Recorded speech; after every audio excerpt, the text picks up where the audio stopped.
everyone, Violet here, and we're in a bit of a different position than normal because I decided to start a project. How long will this project take me? I don't know. But we're starting it.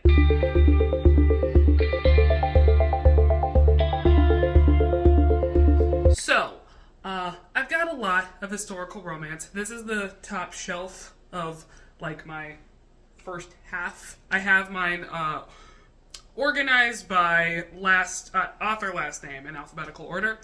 So, my plan is to basically read down my historical romance bookshelf.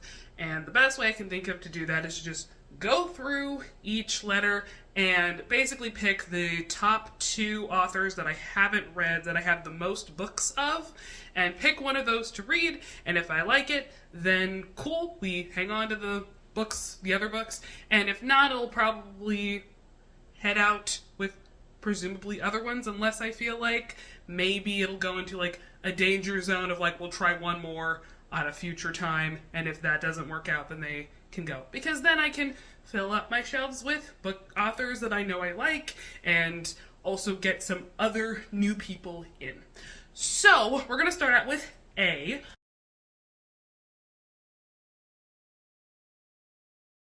Which is this fun stack right here. And I guess this is actually a good time for me to do a bit of a like piecemeal bookshelf tour so you can get to see all of these. So yeah, let's get started with it. Alright, so at the top we've got 3 Susanna Allens. She had a series called The Shapeshifters of the Beau Monde. So we've got a wolf in Duke's clothing. We've got a most unusual Duke, and a Duke at the door. These were her only 3 books, and they were like paranormal shapeshifter regencies. I have one Catherine Anderson called Keegan's Lady. This is the step back, which I think that might be John DeSalvo. He does love to pop up. I think this is absolutely gorgeous. Got Jane Ashford's Last Gentleman Standing. And we've got Blame It on the Earl, which is part of the Duke Estates. Continuing the paranormal historical trend, we've got 2 Amanda Ashleys. We've got A Darker Dream, which might have a... Oh, it does have a fun step back. That's very moody. And we have Embrace the Night. I believe both of these are vampire historicals. Got 3 Catherine Ash's I Married the Duke, part of the Prince Catchers series. In the Arms of a Marquis. And The Rogue. I believe all 3 of these are part of different series. We have 3 Jennifer Ashley's Highlander Ever After. And 2 from her pirate series. I believe this was her first series, very early 2000s. The Care and Feeding of Pirates. And The Pirate Next Door. Have 3 Adele Ashworths. My Darling Caroline, which is a standalone. And then 2 of the, I think it's called the Stolen Charms series. The first one is Stolen Charms. And the other one I have is A Notorious Proposition, which has the step back on the back. Finally, in the A's, we have Beauty and the Bounty Hunter by Laurie Austin, and The Snow Queen by Anne Avery. This is part of the fairy tale romance series. It was a series of historical fairy tale retellings that came out in the 90s, and they all have this sort of border design and the little fey kid on the bottom. I own more of them from different authors, so those will come up a bit later. I don't own all of them, though. So, I know I said I picked the top 2, but it turns out we're going to actually be doing the top 3, because I have 3 from 3 different authors, and that's the highest number I've got. Well, technically I have 4, but Jennifer Ashley is not going to count because I've actually read one of hers. I've read The Madness of Lord Ian Mackenzie, and I really liked it last year. The 3 we've got are going to be Susanna Allen, Catherine Ash, and Adele Ashworth. So for Susanna Allen, because this is all one series, I figure I should just start with the first one, and so that is going to be A Wolf in Duke's Clothing. For Catherine Ashe, I believe Crystal from Crystal's Bookish Life was how I first heard about her, and she read The Rogue, so I think I'm going to read that one. Seems like a good time. And for Adele Ashworth, I believe her debut and her most popular book is My Darling Caroline, so I think I'm going to read that one. So yes, these are the 3 books that I'm going to be reading to see if any of these A authors I want to hang on to. And I will update as I get through them, and we'll see how it goes. I hope it's great. I suppose what's weird is, like, the ideal here would be a middle ground, right? Of like, I love half of them and I hate half of them, because then I would actually like clear up room on the shelves. If it's like, I hate all of them, then, I mean, it'll clear up room on the shelf, but like, I won't have a very good time. And if I love all of them, then I'm gonna have the exact same space problems I do. So, we'll see how this goes.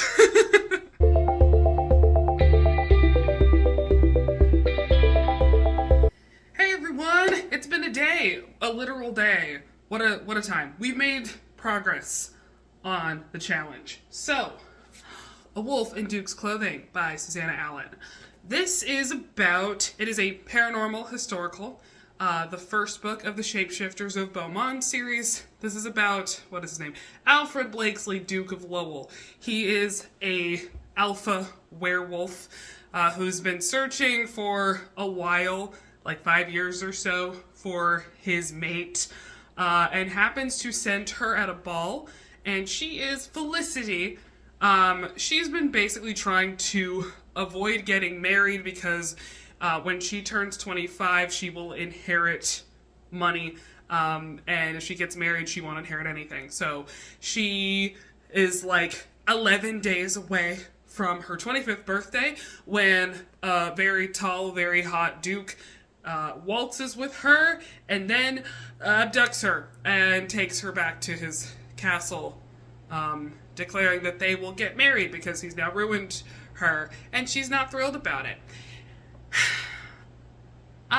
So I am sadly DNFing this at 25%. Okay, so 2 big things here. Writing style wise, this isn't poorly written, but it is a little too purple prosy for my taste. Like, a lot of just sort of adjectives and word choices that feel like she's trying to make it fancy just because. Like, the ballroom, this is in paragraph 1. The ballroom was spacious, framed by its gilded and frescoed ceiling, impressive with its shining wall of mirrors, fragrant from the banks of hothouse flowers set about the vast space, and yet nothing about it was unlike any other ballroom in London, where hopes and dreams were realized or dashed upon the rocks of ignominy. Why? Like, ignominy, what? Like, it's not bad that you have fun words in there or long sentences, etc., but it does make it a little harder to follow, and like, there are points where I was like, okay, what is the sentence trying to say? Instead of like, what the sentence is saying, you know what I mean? And secondly, I've realized I'm not a huge shifter person, or I am hit or miss with shifters by and large, because I find that like growly possessive thing to not be particularly appealing. So like, and when that's like the main characteristic that's supposed to be attractive about a guy, I'm like, I don't care. What else do you have? And what else we have here is that he is wealthy, which I also don't care about, and that he abducts her, which I do. Speaking of which, some of his like right-hand people attempt to like emotionally compel her, and she's immune to it, and they're upset about it, and like, because she's like a human and that's not how it's supposed to work. But like, you know,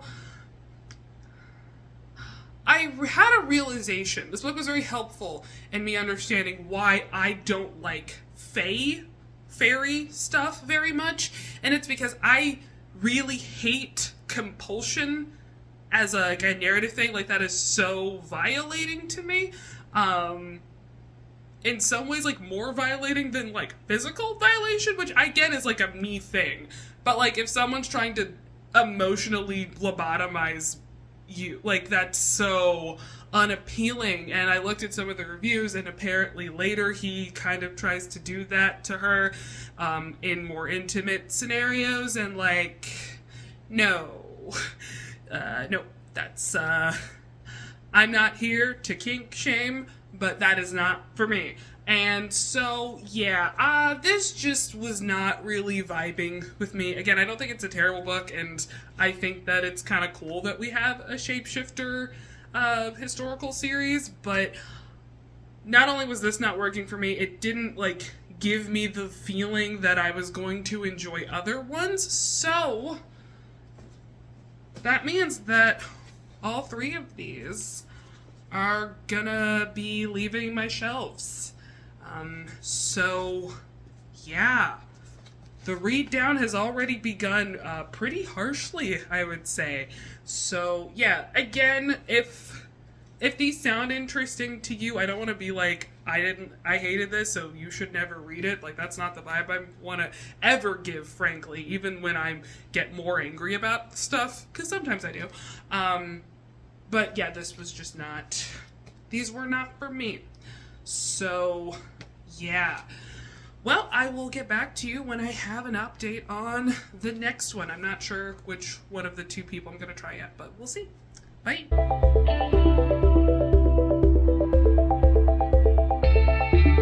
Hey everyone! I am back with another update. So, The Rogue by... I'm going to keep this in, screw it. The Rogue by Catherine Ashe. So, Lady Constance Reed is... So, this starts in like a bit of a flashback.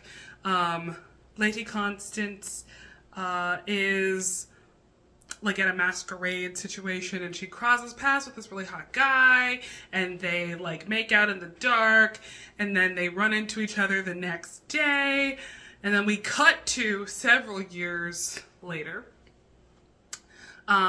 Constance is the daughter of a duke, and she is a spy. She works in this group that's called the something. No. There's like a whole family tree in the front of this. The Falcon Club. Okay, so, Falcon Club. That's the deal.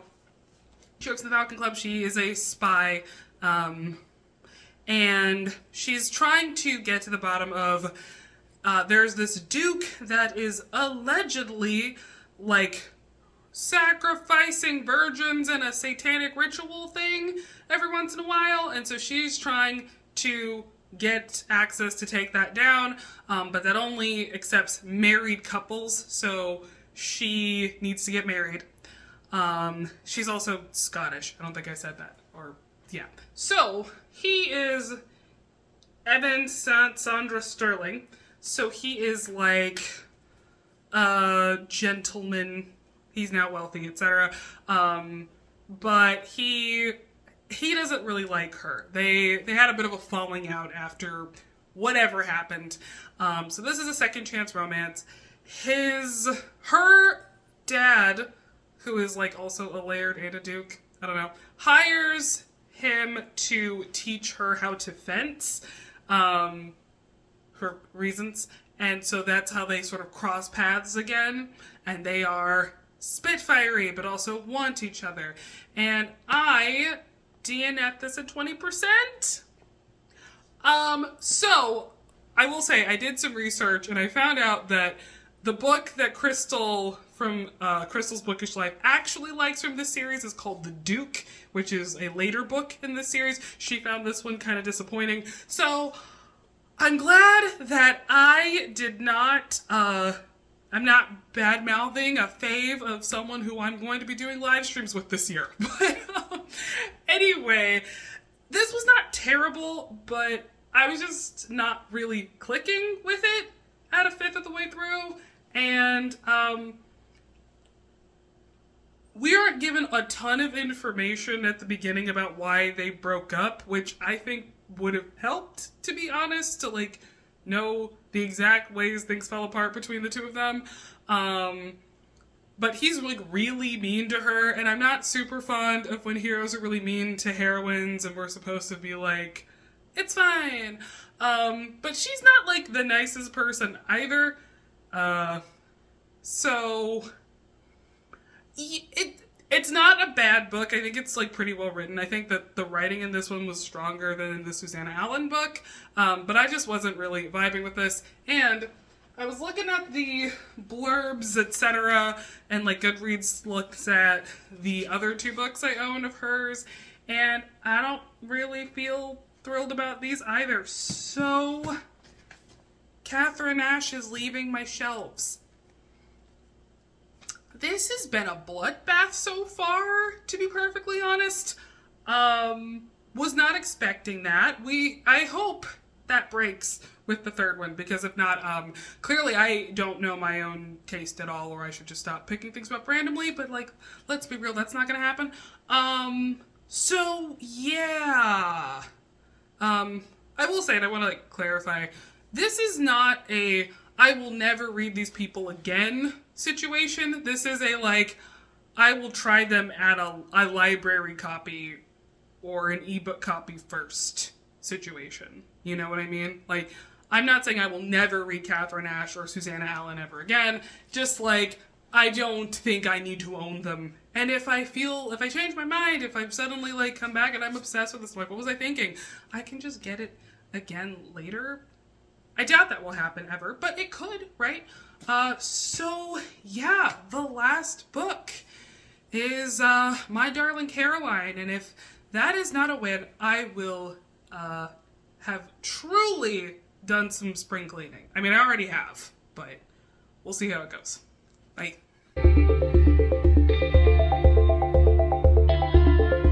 Hello! All right, I have finished My Darling Caroline by Adele Ashworth. So this came out in 1998. This was her debut novel. I think it won a Rita Award for 1999 for like best short historical or something like that. I picked this one out of the three because these were part of a series, so I kind of wanted to pick the ones that weren't a part of a series, so we picked this one. So this is a marriage of convenience, like, main plot. So Caroline is like a brilliant woman. She is like a math genius, and she's super into botany and has like actively tried to study botany. Unfortunately, she is the daughter of a baron, and it's Regency time, so there's not a lot of options for like true academic pursuit. She's actually sort of tried it and it didn't work out, so she wants to go to America and try there. But as she is like getting plans together to do that, her father has basically railroaded Brent, the Earl of Weymouth?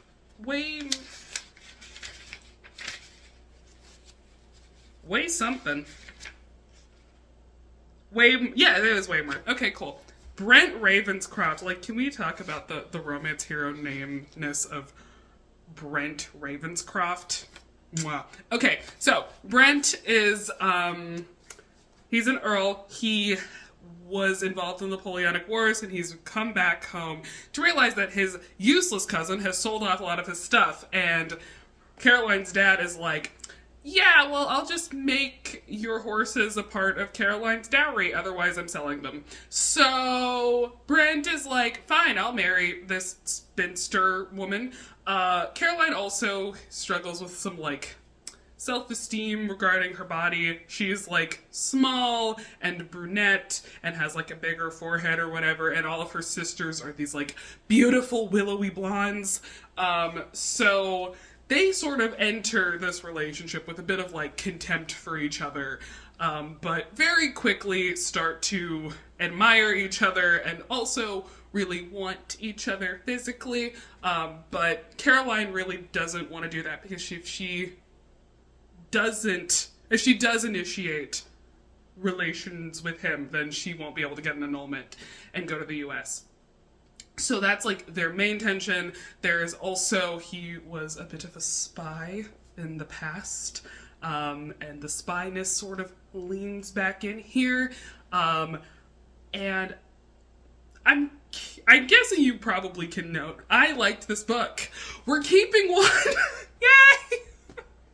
Oh boy. Okay. This book, though, I will say, I think people probably, if I try to recommend books that I think other people will enjoy. I'm not convinced this is going to be for everyone, particularly in regards to the way that some of the consent is. Not when they're actually having sex, but like when they're making out, because they make out a lot. But there's a lot of him being very pushy, very kind of classic alpha hole on that, sort of making out with her until she's into it. That is very much their dynamic for like the first half of the book. So if that is like a full stop for you, which is so fair, totally fine. Not for me, but if it is for you, then this is not the book for you. Also, these two are kind of prickly and mean. They are not particularly kind to each other, but they cannot stop wanting to grab each other. There are, let's see, I also really enjoyed in this book the, Brent, these are, I guess it's all spoiler, it's in like the first half, so it's not that much of a spoiler. Brent has an illegitimate daughter who, is deaf, and Caroline helps sort of like basically invent sign language to like be able to communicate with with the daughter, and it's very cute. They are both terrible at talking about what they want from each other. They're keeping secrets from each other for most of the book. So it's like a lot of miscommunication and a lot of fighting, and it's not the most healthy, but I read this in 2 days. I was just like in. So yeah, sometimes a work is a little toxic, but like compelling, and that is how I would describe this. And I was genuinely quite affected when they do start to get more emotionally involved, and this is a wallop of a third act breakup and grovel. I was very into that. So yeah, it is not a bodice ripper, but it is old school in sort of other veins. So if you're like, maybe bodice ripper, I could try it, like this might be a good like test the waters sort of thing. If that is a full no stop for you, then this is not gonna be the book for you. But I really enjoyed this, so I'm hanging on to Adele Ashworth. So yeah, Stolen Charms and A Notorious Proposition are going to stay on the shelf. My Darling Caroline was originally, I believe, a Jove printing. I don't think Jove exists anymore, or at least doesn't do historical anymore. So this is what the original cover looked like. And so I accidentally ended up getting both covers of this, and when I realized it, I was like, well, I want the prettier one. So this is the Avon reprint from like 2009-ish, like late 2000s. So yeah, okay, so to recap, we tried 3 authors this round. We tried Wolf in Duke's Clothing by Susanna Allen, and The Rogue by Catherine Ashe, and My Darling Caroline by Adele Ashworth. And of the 3 authors, we're keeping one of them on the shelves. The others are gonna go to other homes. Thoughts about this? I mean, I'm gonna continue doing it for sure. I don't know why, but I just didn't think this would be as much of a bloodbath as it was. I guess I thought I would somehow like end up loving, or at least feeling like middling to positive about all of them, or more on the fence as opposed to like a flat no. So, I mean, I think it's good, and I'm gonna continue, and I will say, I think in my original thing, I was like, I think I'm gonna do 2 books, and I think I'm gonna do 3. I think 3 is a good number to stick with. So, yeah, well, hope this was informative for you, and frankly, if you were in my situation of having a ton of books from authors you've never read before, I would recommend doing something like this. It's definitely helpful in terms of like, what do I like, and I'm gonna go for a thing, you know? So yeah,